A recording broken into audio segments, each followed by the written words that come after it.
जय जगन्नाथ सांग मैंने welcome to my YouTube channel मो ओडिशा किचन एंड ब्लॉग को।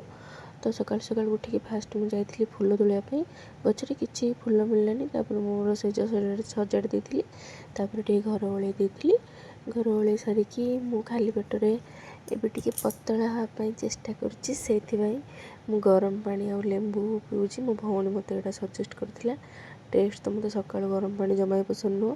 तापर गाधे पाधे फ्रेश हो जाती ठाकुर पूजा करने जेहेतु आज संक्रांति थी होम घरे होम हम से आग ठाकुराणी को भल भाव सजई देती।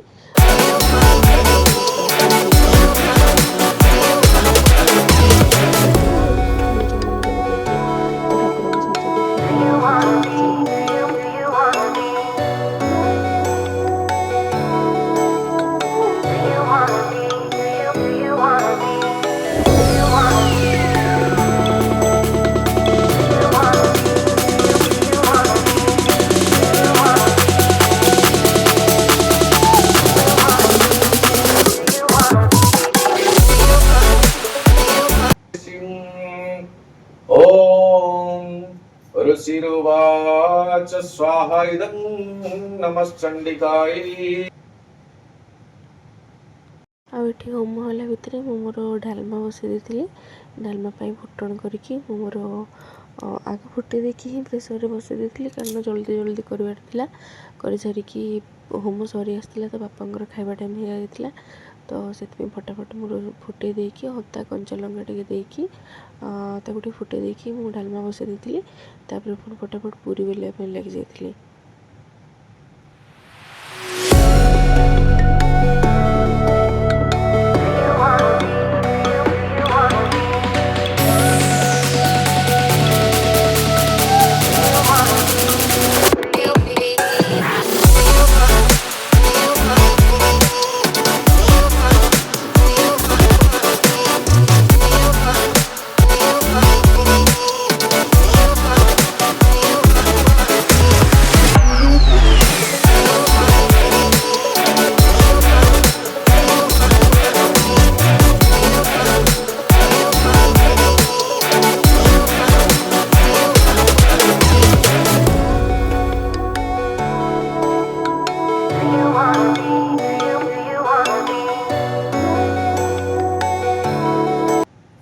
तापर ये समस्त आम ब्रेकफास्ट कर ब्रेकफास्ट पूरी डालमा आ मिठा आ कदली थिला।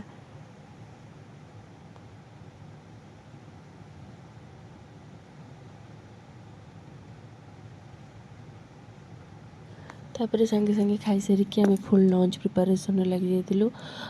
भात बसई दी चना शाग बहुत पसंद बोली कौट बाटर मिलता से नहीं आसती तो आदि किसी प्याज रसुण पड़ोनी मु अदा कंचा लंका देकी चना शाग को फुटे दी भाजी देती।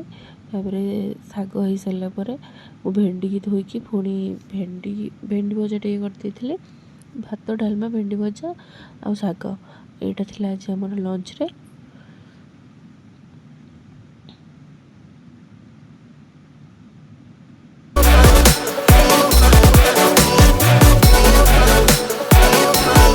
तापर पुणी लंच करके रेस्ट नहीं उठिकी इवनिंग रे मो ठाकुर घर टे क्लीन कर दूसरी जेहेतु आज होम हो सब घी आ फूल सब पड़ जाता ठाकुर घर मुझे सजाड़ी देती सजाड़ी देकी मुझे संध्या देती संध्या देकी भागवत पढ़ी।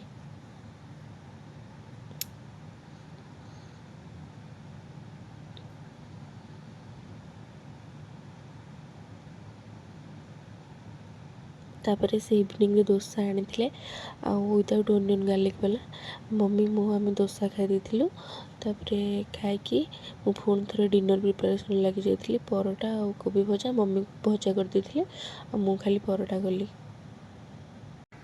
आशा करुच्ची भिडियोटी बहुत आपन को बहुत भल लगी जदि भिडियो भल लगी लाइक शेयर सब्सक्राइब करदे। रोचे जय जगन्नाथ।